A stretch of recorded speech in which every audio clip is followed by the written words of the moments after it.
Hello guys, today we're going to talk about the last good two-parter, last good overall episode in the Goosebumps series, The Ghost Next Door Part 1.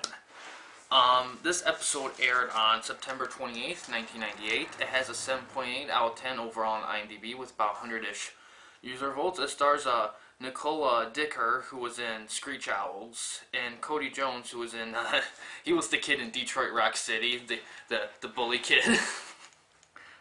And the episode was directed by Don McCutcheon, who did who directed the new Beauty and the Beast series. Oh my God, this episode uses everything that made Goosebumps great. First off, eerie as fuck. 2, solid acting all around.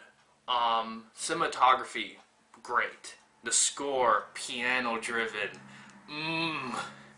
And something, in extra credit on this one, there's a feel of grandness in the story. Like I feel like there's a tallness to it that is very hard to achieve in movies.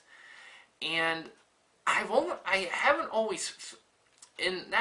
felt that way with every movie I see in every movie, but for a TV episode of a kids show in the 90s, that's pretty fucking impressive right there.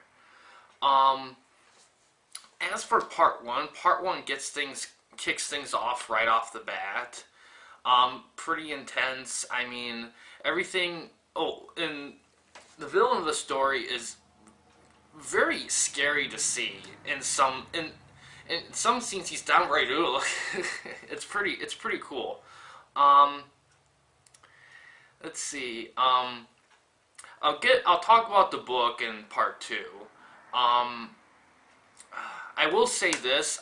This was also one of the DVDs I got when I was a kid of the Goosebumps series. This is one of the 4. I already talked about the previous 3. This one I watched quite a bit too, and I have to say, this one was pretty awesome to watch when I was a kid. It was definitely up there. This really should have been the finale of Goosebumps. It really should have been.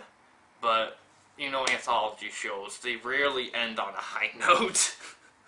They rarely do, actually. Look all great anthology shows up. They never end on a high note. It's so weird. Let's see.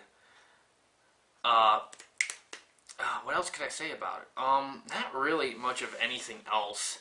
I think what makes this, I think if I had to say something that I haven't mentioned before about what makes part 1 great is that it has a very good mystery to it, and it has a very good twist as well. You find out, you see the twist like at the end of part 1, which is cool, and you have another twist in part 2, so it's pretty awesome.